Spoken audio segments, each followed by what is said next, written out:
Okay, this is Chris Manning here, and I'm going to show you a video of my Cityrail map that I have made in Railroad Train Simulator 2006. Now, to illustrate the map, I'm going to send a train from Emu Plains to Central. So, we have a band of yellow pulsing lights, which indicate that it's a caution turnout. That's the indication. We are going to move onto the up track because the train has changed direction because it has terminated on platform 2. So the junctions that you can see up ahead, the first set of junctions, can let trains go from the down to the up, and then the next two junctions that you can see allow trains coming from Sydney to go to platform 1, so from the down to the up.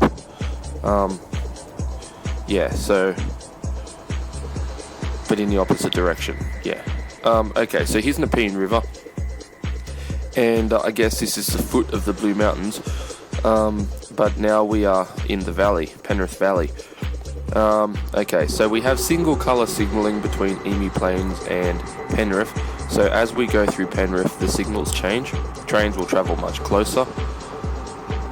And that is because of the large amount of passenger stations on the line. So those trains are generally always full during peak hour, so I guess the line is running at close capacity now. Unless they were to duplicate the section between Emu Plains and St Mary's, which would probably help. Okay, so to the left here at Penrith we have the up yard, and to the right we have the down yard, which are used for housing or storing passenger trains and sometimes track maintenance vehicles. And as we come into Penrith, you'll notice a third station, platform, and a track that comes into it out of the up yard and joins onto the up main track. And the junctions that cross from the down backwards into the up, so that trains on that additional platform can go to Emu Plains and cross over onto the correct track. Okay, Penrith Station has signals on both ends. This is because trains can either continue on past the station or change direction. So if you're coming from Sydney, just like Emu Plains, if you're on platform 3, the train can turn around and go back through these junctions. The next two junctions are to allow trains coming from Sydney to pull up on platform 2, and the junction that we have crossed just before allows trains to go into the yard or platform 1. There's the shunting neck, and to the very right now we have Penrith's refuge track, as it is titled, and as we go under this bridge, which is Parker Street, which is also the Northern Road, we have no more absolute signalling for the time being. We have got permissive signals, or automatic signals, as a lot of people remember them by a while ago now. So I have put guard indicators on certain platforms just to experiment. The guard indicators, for those that don't know, are a repeater signal, but what they're used for is letting conductors at stations know that the signal beyond the station says proceed, caution, or stop, or it basically says that the train is allowed to proceed or the train is not allowed to proceed. And the reason why that's important is if you're at a station and the doors, and you're about to blow the whistle to close the doors, you want to make sure that the train is ready to go, because it won't be able to drive if it says stop. So if it's an absolute signal, you won't be able to stop. You won't be able to go. You'll have to wait.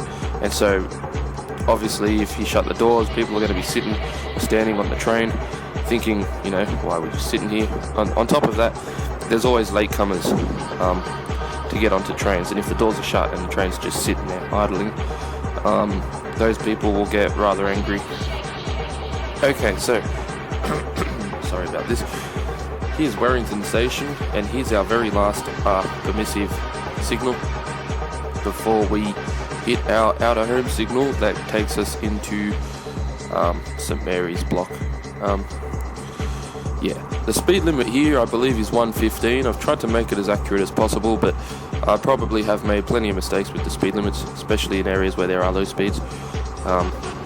Now, for those that remember, there used to be a branch called the Ropes Creek branch. When they truncated it, they left 2 sidings. Well, I've put the whole branch there for you. So you've got Dunhevard, Ropes Creek, Cochrane and Munitions Factory to play with. Those 2 tracks join into one track, and then a little bit of retired track, which takes you on to platform 1 at St Mary's. The junctions here are to allow trains to move across into those sidings, or the branch, which it is now. Okay, and also now that we're at St Mary's, you'll notice we go from 2 tracks to 4. And so the order of the tracks are the up main, the up suburban, the down suburban, and the down main. And when you're coming from Sydney, it makes it easy just getting onto the main line track.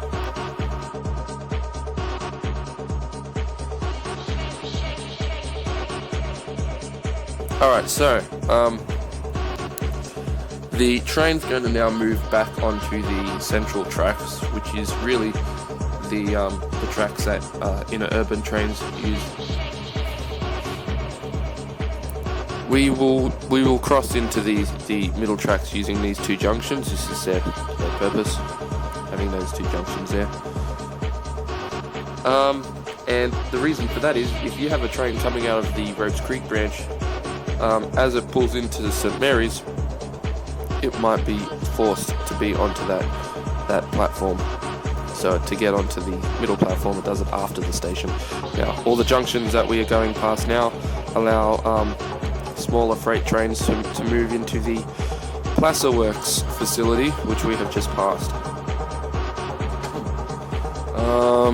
Okay, so I'll just let you know again, it's the up main, up suburban, down main, and between here and Doonside we have just simple 4 tracks, no junctions. So I'd like to just quickly take this time to explain the signals. The permissive signalling have identification plates that are illustrated like this. The prefix tells you which track you're on if there are more than 1 track. So if there's only 2 tracks, there may not be a prefix. And so, for example, if it is a situation like this, you'll have an M for main and S for suburban. And if it's like, say, beyond Homebush, you'll have an L for local. And if it's like Redfern, you'll have IL for Illawarra local, and an I for Illawarra. So there you go. That's permissive. Absolute signalling is the prefix tells you which interlocking area it is a part of, and so if it's Blacktown, it'll be BN for Blacktown, and if it's say Granville, it's GE. So the number is the identification number for the position on the interlocking map. So there we go. So that's how it works. So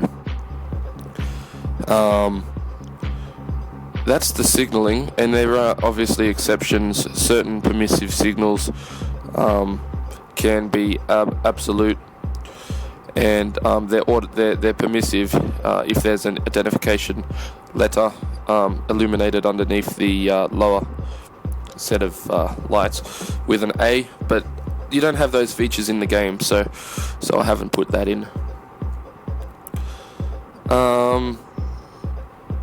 Now I'm just trying to think. I just want to quickly thank a few people, James, Brett, Bob, Grant and Scott, for supporting me with the map. And just wanted to say thanks to you guys, because you've been helping me out. And I got to say, and all the people on YouTube that have written comments on my previous video.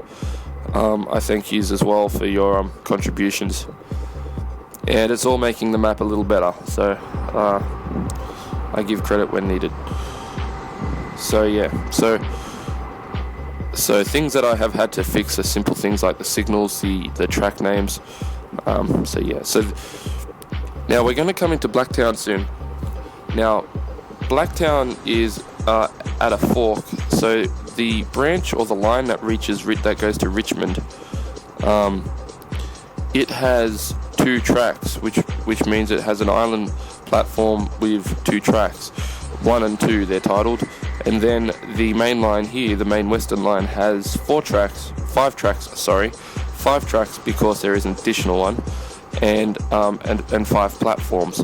So the 5th track, if you're asking yourself what is the 5th track for, well, before you get to Blacktown Station, you're going to have some absolute signals and some junctions that allow trains to move from all these tracks into the relief line, or from the relief line. There's our first out of home signal.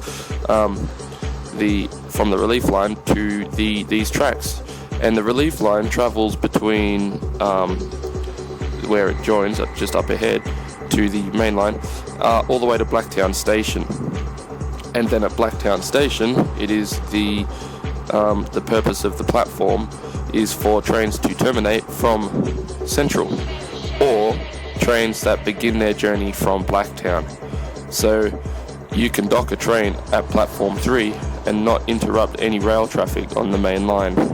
So as you can see, we're just crossing over, we're on the main up, and now we are crossing over onto the relief line.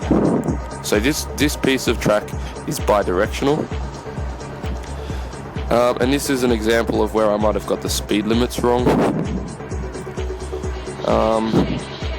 So as we come into Blacktown Station, we will be coming in on platform 3, 4 is up, 5 is up, 6 is down, 7 is down, and 3 is a terminating platform. So on the other side of the station, platform 3's track joins into the Richmond branch. The Richmond branch doesn't just start here at Blacktown. The Richmond line doesn't just start here. It continues on parallel with the main line for a couple of kilometres. So here's the fork, and here is platforms 1 and 2 with the island platform in the middle. And they're both bi-directional tracks, but they when they can help it, they use them for the up or down, rather than 2 bi-directional tracks, now that the line is becoming duplicated most of the way. Okay, so we are forced to turn out onto the up main, as you can see, if this isn't confusing, but if we travel on, we will travel into the down Richmond line, which is not allowed, so we must move on to this track from platform 3. So the track to our very left is the down Richmond, and the far left is the up Richmond. So it goes up Richmond, down Richmond, up main, up suburban, down main. Now, all these junctions are used for trains to move from the up to the suburban, or from the suburban to the up. From the up to the suburban, main to the suburban, and also they are used for trains coming from Sydney to cross through all these tracks to get to the Richmond, the down Richmond track. Now that's not normally the best way to do things, and so what you're about to see solves all of those problems, and this is also where the Richmond branch starts. We have a flyover so that trains coming from Sydney can cross over the 3 tracks here. The 4th one going around the back of the flyover.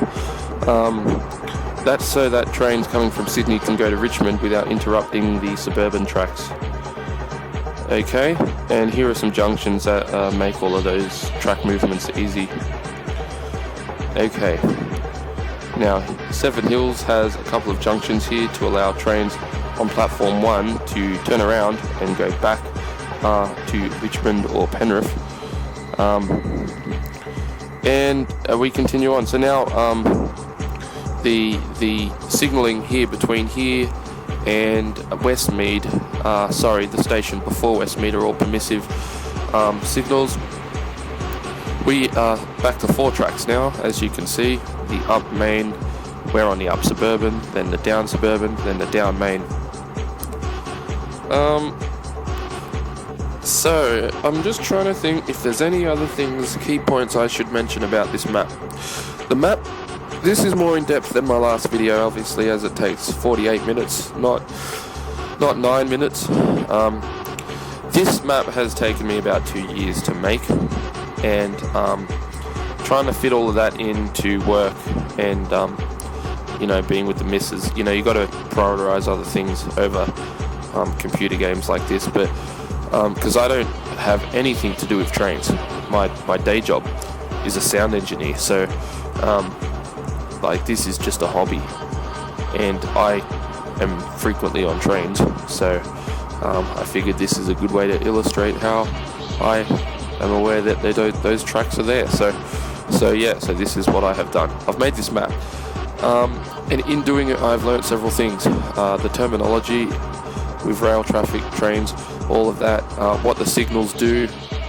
I gotta say, but it's when you do something like this, you realise there are millions and millions of things that you just cannot know because of the history of rail traffic in New South Wales. Trains in New South Wales have a lot of history, and not just New South Wales but Australia.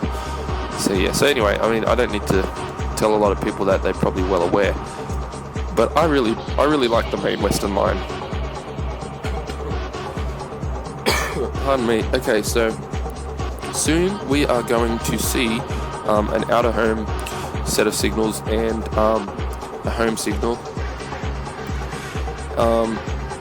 as we come into Westmead Station, because on the other side of Westmead Station we have some junctions that allow trains to move from the suburban track to the main track, and in the opposite direction the exact same thing.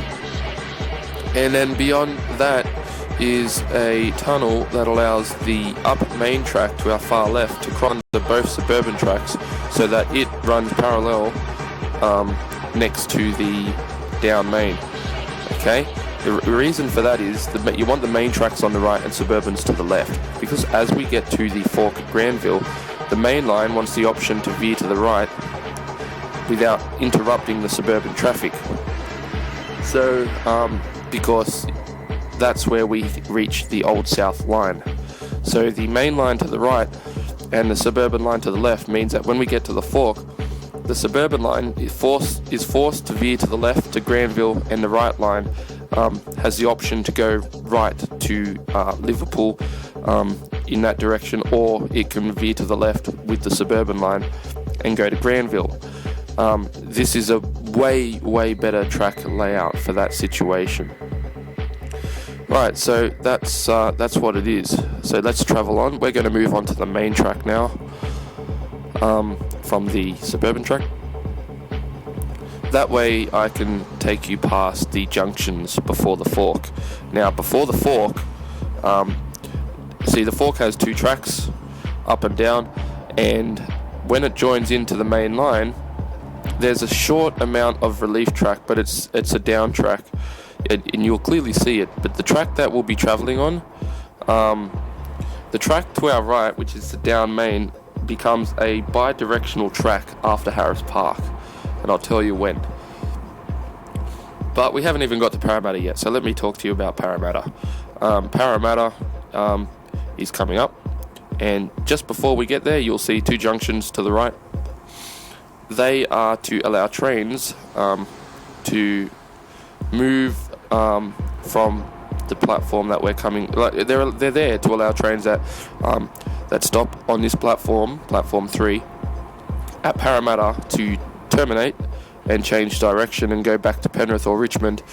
So that's what those junctions are used for. But you'll notice there's also a ground signal there too, and that would be it means that a train can basically come down the down main, stop, and then change direction.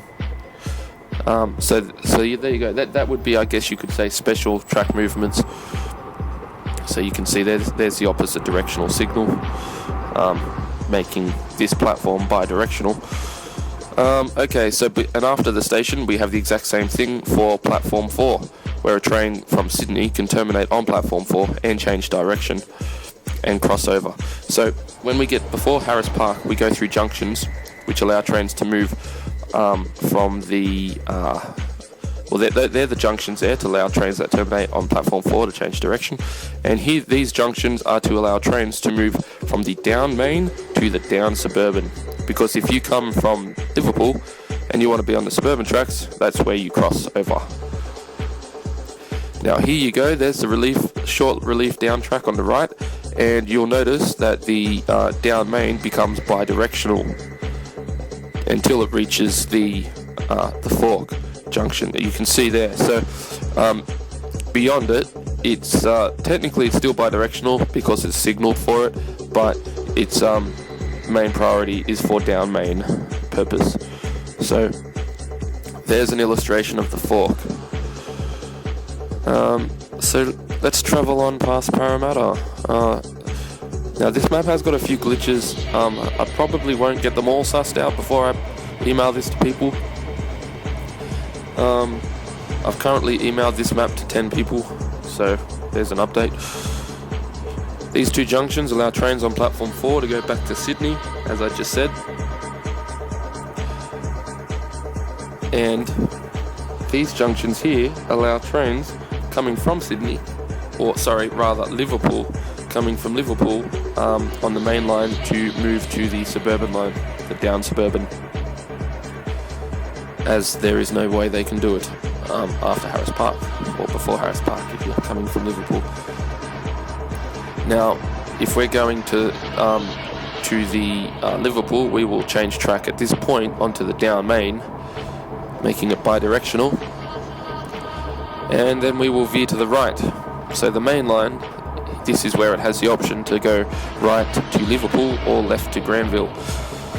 And the suburban track, as you can see, is forced to veer to the left to go to Granville. So now let me just let you know, this is where the main Western Line actually starts. The title of the track, this is where it starts.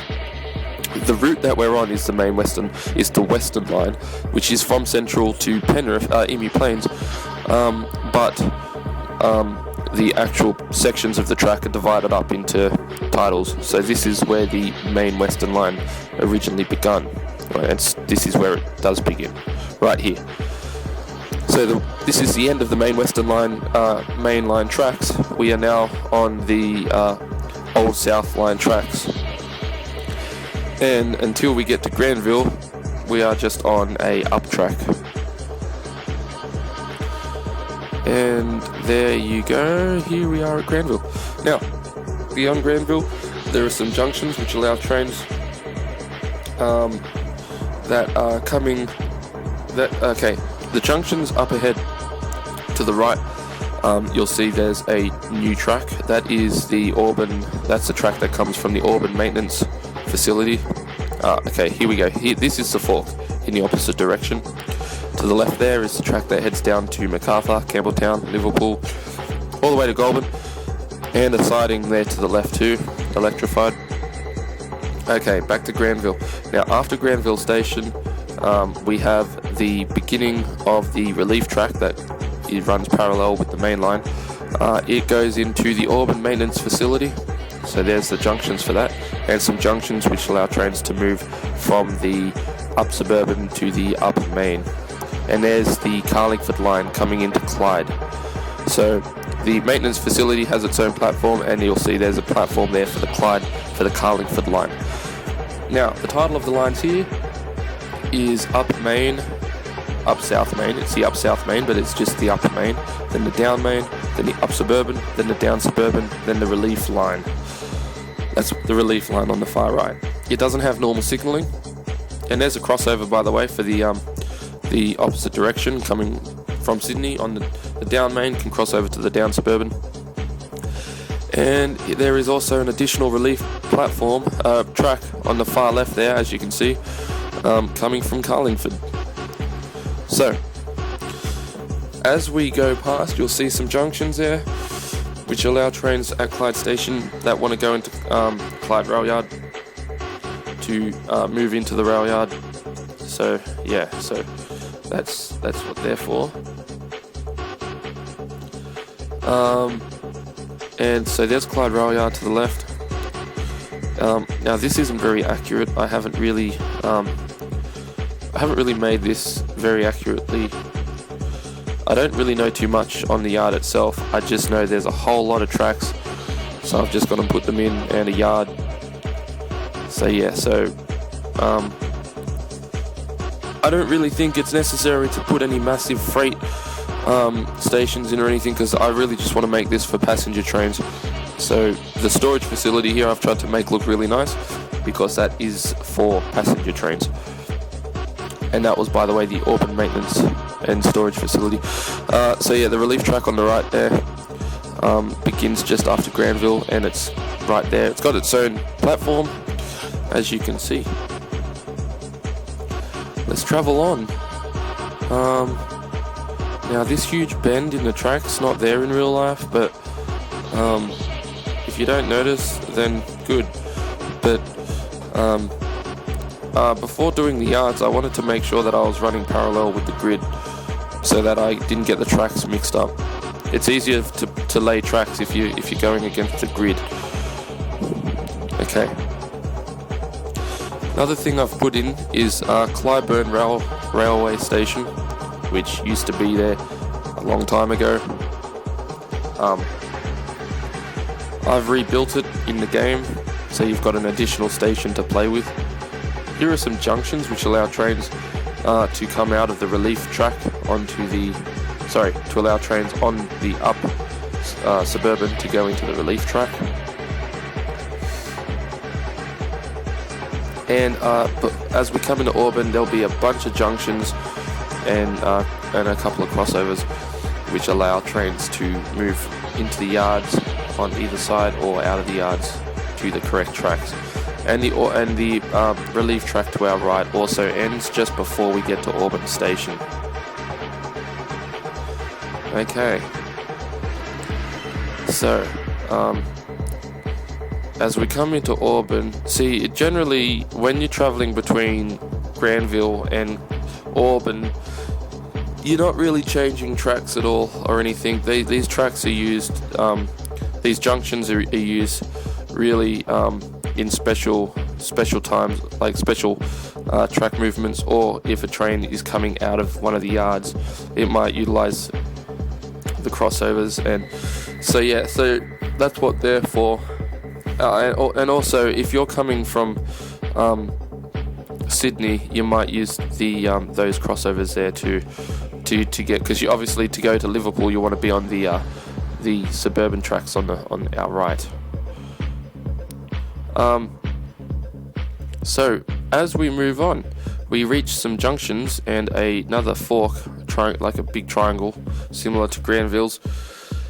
And so those junctions allow trains to get to that, or from that to the correct track. And the other side there of the fork has two tracks, up and down.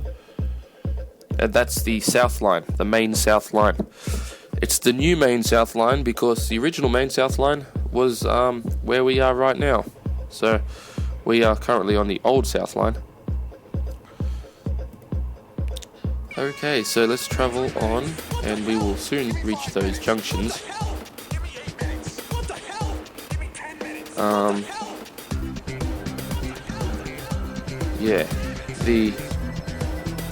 Just want to let you know, I'm not completely smooth with the terminology of all of this. I'm not a train driver or anything like that. I've already stated this, but I'm just looking over this video now, so I'm thinking very heavily as this is going, and there's probably loads of mistakes. So again, emails would really help me, and I'll give credit to the people that help me. There are the junctions that allow you to go to the South Line, the main South Line.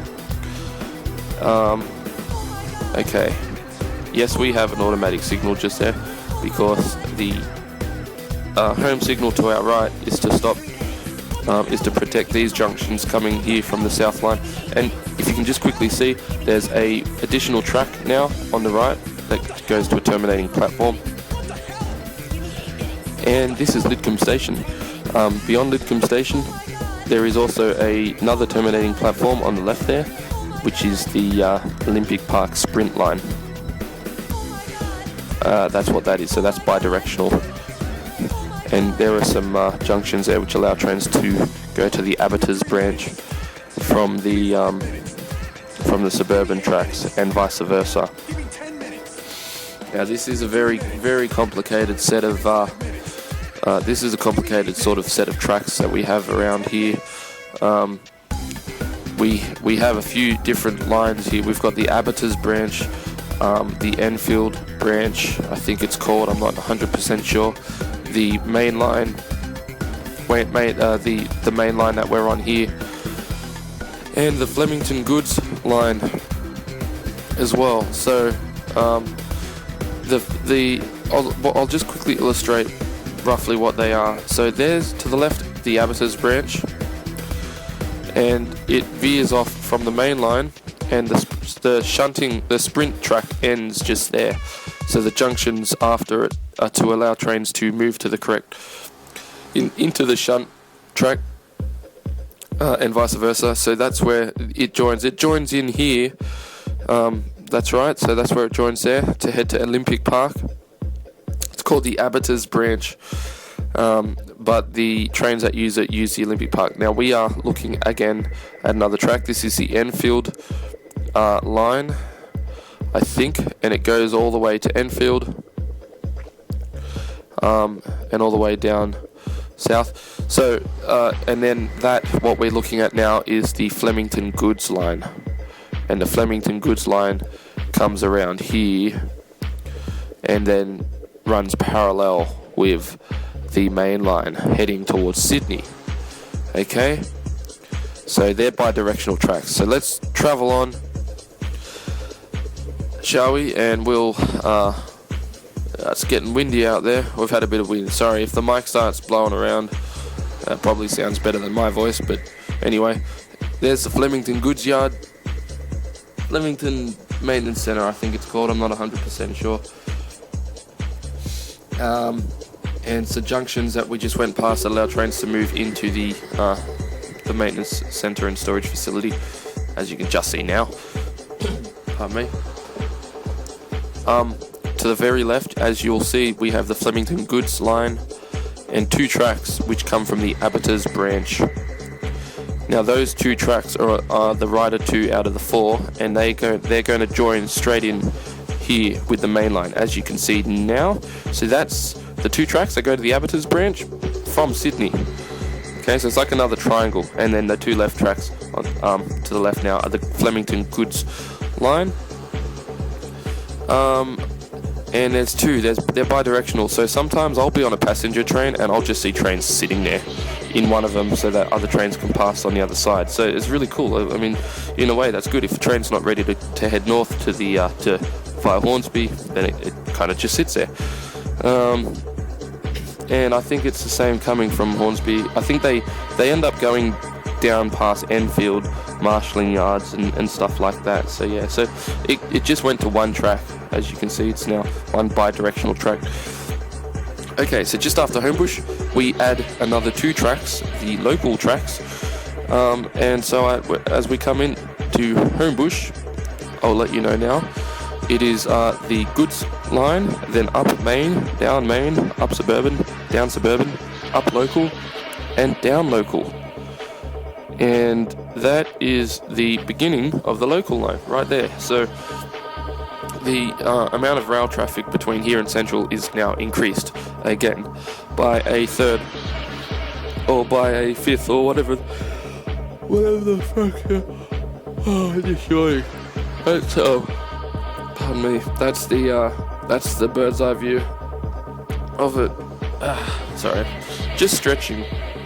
34 minutes and I haven't stretched yet. So there we go. That's what it looks like. Now all these junctions, The junctions here on the main line that cross over to the suburban line are so that trains can pass on to the suburban line from the main line and vice versa. Pardon me. And there's some junctions there which allow trains at Homebush to terminate and change direction if they must. So there you go. So that's what those junctions are all for. And the suburban tracks now sort of spray apart with the local line on the right and the main line on the left, so that the northern suburban line can come in between the suburban tracks. Okay, so we're on the up suburban, and you'll also have noticed the main northern tracks join in with the main line tracks. So yeah, so it sort of groups them together. The main line tracks on the northern line join into the main tracks on the main south line, and the northern suburban tracks join in on the main south line suburban tracks. Yeah, by the way, this is the main south line, but it is also used for the western line. So the route that the train is travelling is the western line, but the title of the track is the main south line. Okay, there's some junctions which allow trains from the local tracks to move onto the suburban tracks and vice versa. And we are back to 6 tracks. Now, if I have confused anyone, the best thing to do is to turn off all the sound and just look at the video in slow motion back at Strathfield. It's just far easier. Sometimes I say things that might confuse you. So, yeah. Okay. And currently outside I can hear an alarm going off. It's not me, so I don't care. Yep, so here we go. So there are 6 tracks now. So this is how they work. The main tracks on the left, the main line tracks, bypass nearly 100% of the, 80% of the time they will always pass the stations between Strathfield and Central, whereas the suburban tracks will always pass 60% of the stations, and the local tracks sometimes they always stop at all of these stations. So if this is Burwood, I think it's Burwood, it might be Ashcroft, I can't remember. One of them is like this one, the mainline tracks, one of them has a station platform, but they don't generally stop there. So basically the far left tracks bypass all of these stations, and the reason for that is if you're a train going to the Blue Mountains, you're not going to want to stop at every single station on the main Western Line, and because there are 6 tracks there, it would be better to board a train that would just take you locally to those stations. So that is why you have the local line. The suburban tracks, which travel all the way to to Granville and then all the way to St Mary's, you might get a train that has all stops. Now if it has all stops, you will be getting, if it's the Western Line, it'll be on the suburban set of tracks, because on the Western Line an all stops train doesn't stop at all of the stations on the local line, obviously, if it travels on the suburban track. Okay, so all these junctions are to allow trains to move across all these tracks to different either the main suburban or local tracks. And I have watched videos where that actually happens, so I'm not sure if that's a common thing. But I guess what it means is if it's something happened and you had forced to change tracks from the main line to the suburban, or from the suburban to the local, and you were standing on a platform, what you would be hearing if it was a split thing would be, the train going to Penrith on platform 6 will now depart from platform 2, something like that. And you don't like to hear things like that, because it means you have to move, especially if it's 2 minutes away. So things like that don't generally happen.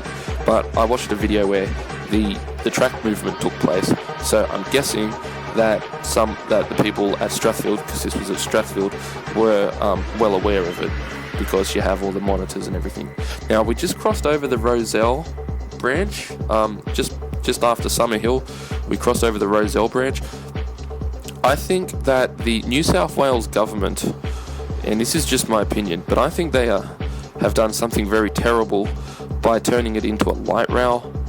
I think they should have utilised it as a train track, as it always has been a train track, and scrapped the idea of a light rail, because I don't think you can expand a light rail carriage or lift the capacity of the people on it as much as you can with a train. And on top of that, I'm almost 100% certain that there is a rail yard at Rozelle.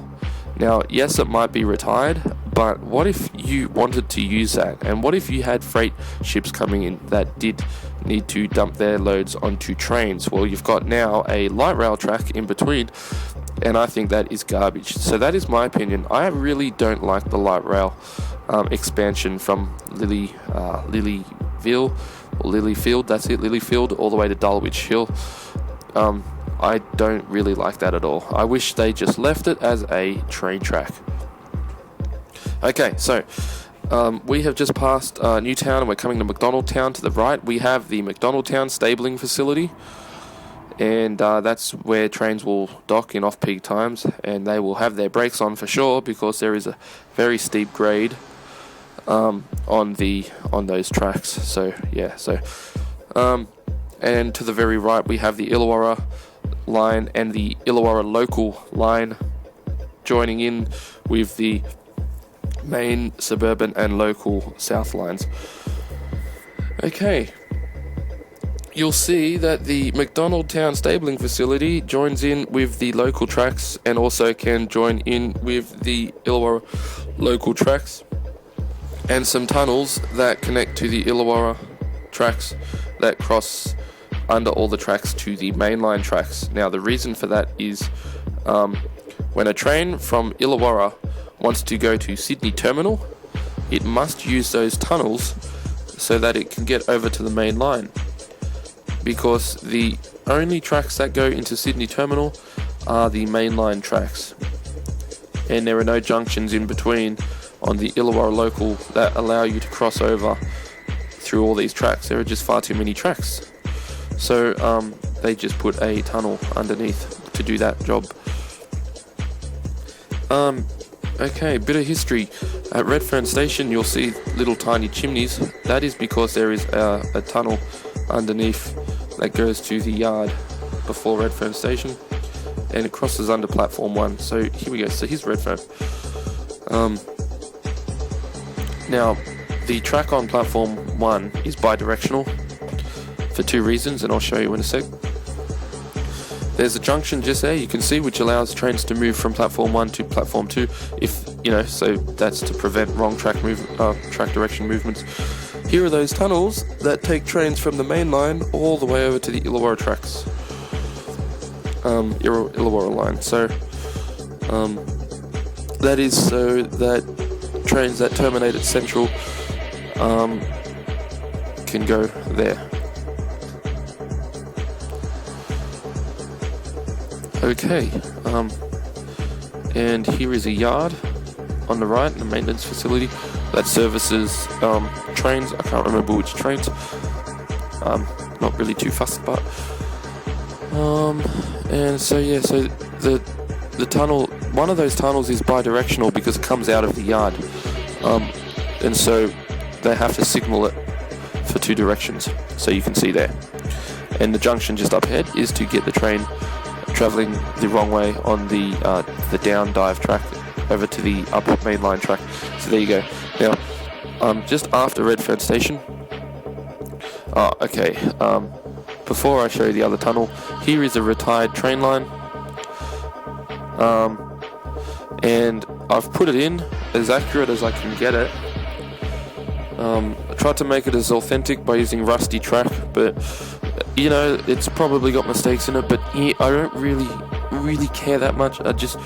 It's there because it looks really cool and I like it.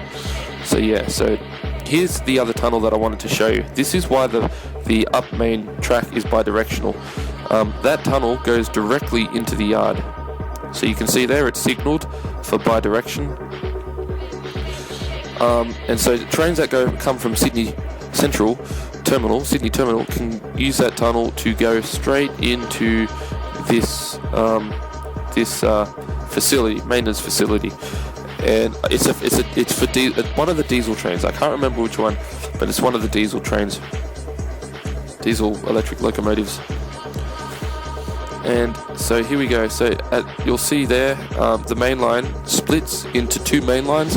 The left side is the main line, the right side is the main line auxiliary, then the suburban, then the local, then the Illawarra local, and then the Illawarra. So we go from 10 tracks to 12 tracks. Okay. As you probably thought it was confusing, it's just about to get even more confusing, because there is another reason why the up main track on our far left is bi-directional, and I will show you as we come into the yard.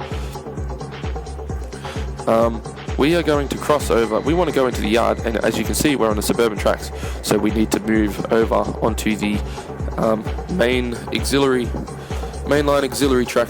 So there we go, and then we're going to cross even further to the left onto the main line track. Now, the second reason why the up main is bi-direction is because at Sydney Terminal we have a very special platform, the monetary platform, and it joins on to the main up. So if a train comes from there, it needs to travel the wrong way on the main up, so it's bi-directional. That's the other reason why it's bi-directional. And so where we are is single directional right now, for the next 100 meters or so. And so we're going to go on to one of the platforms, I can't remember, but the signalling in the yard, I will let you know, is not accurate, but I have signaled it in a way that makes it safe. Okay, I guess that's it. So now we are on a bi-directional track, and we are going into 10. I think we're going to platform 10. Yep, there's 15 platforms, terminating platforms, and we are pulling in. Okay, thank you very much for watching the video, and thank you also to those that are supporting me with this project. I'm very happy to say that after 2 years, I'm putting this 90% finished thing up for people to download. The only catch is I really would appreciate it if you email me, because I don't really want to stick it on a file server. I've designed other projects for Grand Theft Auto Rockstar. I made the West buses and some buses, 6 buses for them, and when I noticed people on YouTube were taking these buses and basically calling them their own, I really just stepped up with my security on all of this. So thank you very much for watching, and please feel free to download the map. Just email me first, and I'll send it to you. And then of course, if you must edit it for personal use only, do what you want. And yeah, so thank you very much. Contact me at my email. Cheers. Bye.